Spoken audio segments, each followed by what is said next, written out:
नमस्कार आदाब दोस्तों। तो चलिए आज फिर हम आप लोगों के लिए लाए हैं देश और दुनिया की तमाम ताजा बड़ी खबरें, ब्रेकिंग न्यूज हेडलाइंस एक एक करके तमाम बड़ी खबरें आपके सामने रखेंगे। सबसे पहली और बड़ी खबर में आपको बताएंगे दोस्तों कि मोदी राज में देश को एक और बड़ा झटका लगा है। किस तरीके से आगे इसकी पूरी जानकारी देंगे। साथ ही साथ दोस्तों संसद के अंदर देश के गृह मंत्री अमित शाह और ममता बनर्जी के सांसदों के बीच जबरदस्त तरीके से नोकझोंक देखने को मिली है। किस मामले में इसकी भी जानकारी आगे आपको देंगे। साथ ही साथ दोस्तों महाराष्ट्र के नागपुर में हुई हिंसा को लेकर के अब पुलिस की कार्रवाई पर सवाल खड़े हो रहे हैं। यहां पर सिर्फ मुसलमानों को टारगेट किया जा रहा है। किस तरीके से कितने मुसलमान गिरफ्तार किए गए इसकी भी जानकारी आपको देंगे। साथ ही साथ खबर दोस्तों यहां पर सामने आ रही है, गाजा के समर्थन में खड़ा हुआ भारत, इजराइल के हमलों का किया विरोध। किस तरीके से आगे इसकी भी जानकारी देंगे। साथ ही साथ खबर आ रही दोस्तों शंभू बॉर्डर से, जहां पर किसानों के टेंटों के ऊपर बिल्डोजर चला दिया गया है, जिसके चलते वहां पर हालात तनावपूर्ण बन गए हैं। किस तरीके से तस्वीरें भी सामने आ रही जो आगे हम आपको दिखाएंगे। साथ ही साथ दोस्तों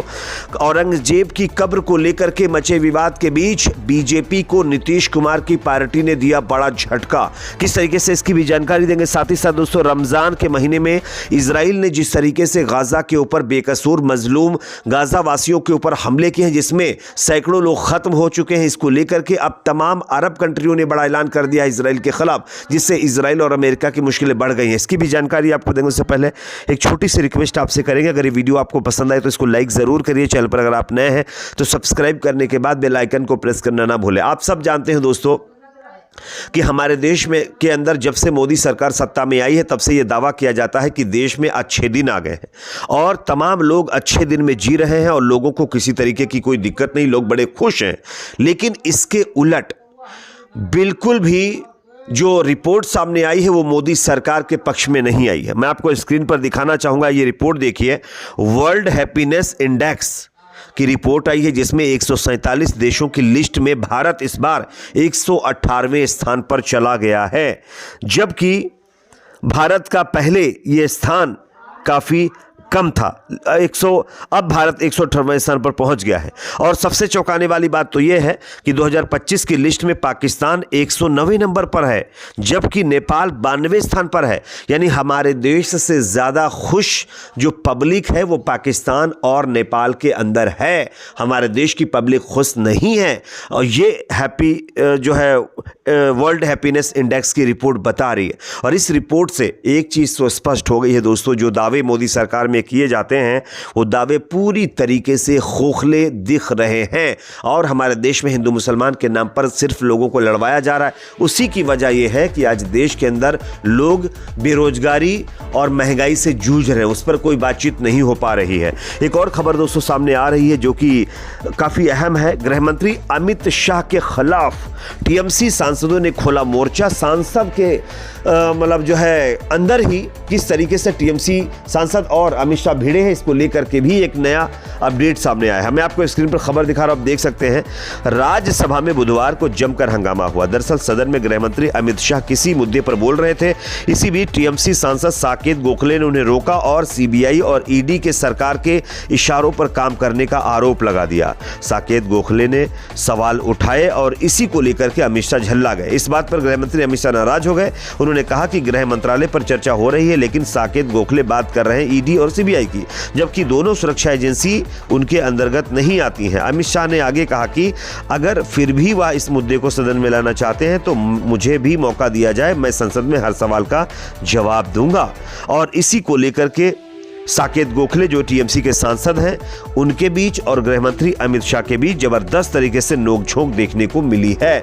वैसे आप सब जानते होंगे दोस्तों सीबीआई और ईडी किस सरकार के अंडर में और किस तरीके का काम करती है ये बताने की जरूरत नहीं है, लेकिन उसके बावजूद भी गृह मंत्री अमित शाह कह रहे हैं कि सीबीआई और ईडी बिल्कुल स्पष्ट तरीके से निष्पक्ष काम करते हैं। खैर, इस पर आपकी राय कमेंट सेक्शन में रखिएगा। एक और खबर दोस्तों सामने आ रही है।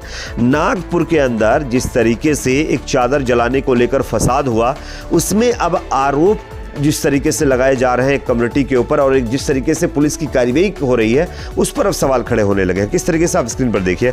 औरंगजेब की कब्र हटाने को लेकर महाराष्ट्र का नागपुर जल उठा। सोमवार को यहां पर हिंसा भड़क गई। दरअसल औरंगजेब की कब्र को हटाने को लेकर प्रदर्शन हो रहा था। इसी दौरान धर्म ग्रंथ जलाए जाने की खबर सामने आई और इसके बाद हिंसा हो गई और 59 लोगों को इसमें अब तक गिरफ्तार किया गया है, जिसमें 51 लोग मुस्लिम समुदाय से ताल्लुक रखने वाले हैं और 8 विश्व हिंदू परिषद और बजरंग दल लोग बताए जा रहे हैं।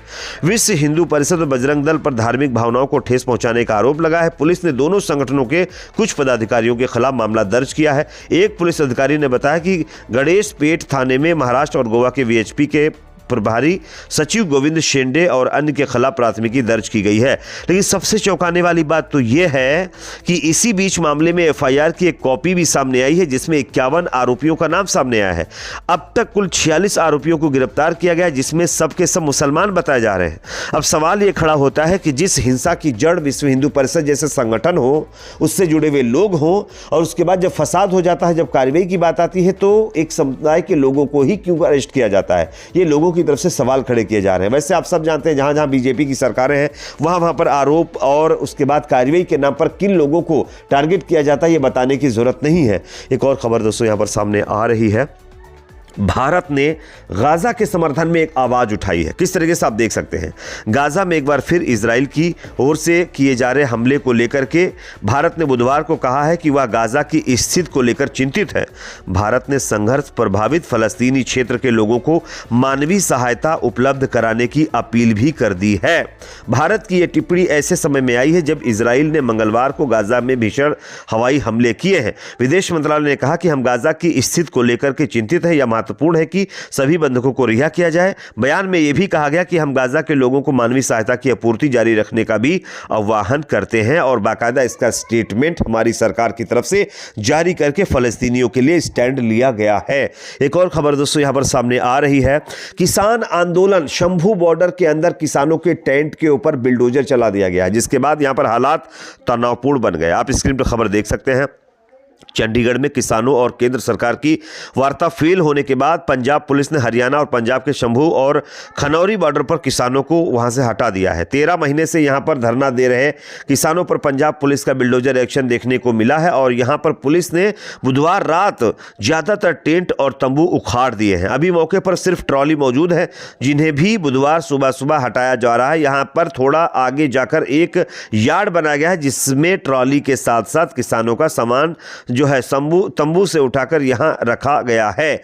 तो कहीं ना कहीं आप देख सकते हैं सरकार किस तरीके से तानाशाही पर उतर आई है। जो किसान अपने हक की आवाज के लिए सड़कों पर बैठे हुए हैं, उनके टेंट्स के ऊपर बिल्डोजर चलाने का यह मामला सामने आया है।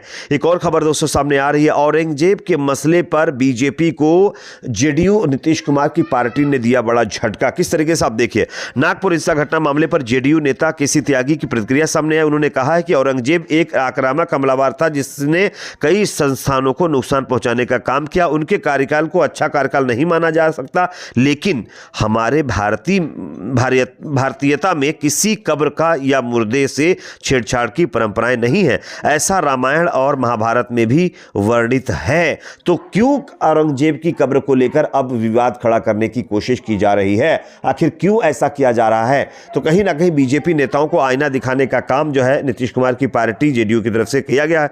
अब देखना है कि इस पर कितना अमल होगा। एक और खबर दोस्तों सामने यहां पर आ रही है। फलस्तीन के अंदर रमजान के महीने में जिस तरीके से इजराइल लगातार बॉम्बार्डमेंट कर रहा है जिसमें 400 से ज्यादा फलस्तीनी खत्म हो चुके हैं, इसको लेकर के अब अरब कंट्रियों ने एक बड़ा ऐलान कर दिया है। ओआईसी ने कहा है कि इजराइल के नए हमले फलस्तीनी लोगों के खिलाफ युद्ध अपराध और नरसंहार की निरंतरता है। दूसरी ओर सऊदी अरब के मक्का में मौजूद इस्लाम धर्म की सबसे खास मस्जिद अल हरम में फलस्तीन की जीत की दुआ की गई है। यह पहली बार हुआ है जब जो है सऊदी अरब के अंदर खुलेआम और पब्लिक प्लेस पर फलस्तीन की जीत की दुआ जो है मक्के के अंदर की गई है। यह अपने आप में दर्शाता है कि इजराइल अब चारों तरफ से अरब कंट्रियों से घिर चुका है, जिसके बाद अब देखना यह होगा कि आगे अरब कंट्रियों का क्या कदम होता है। इस पर आप लोगों की राय कमेंट सेक्शन में रखिए। वीडियो पसंद है तो लाइक करिए, शेयर करिए, चैनल पर नए हैं तो सब्सक्राइब जरूर करें।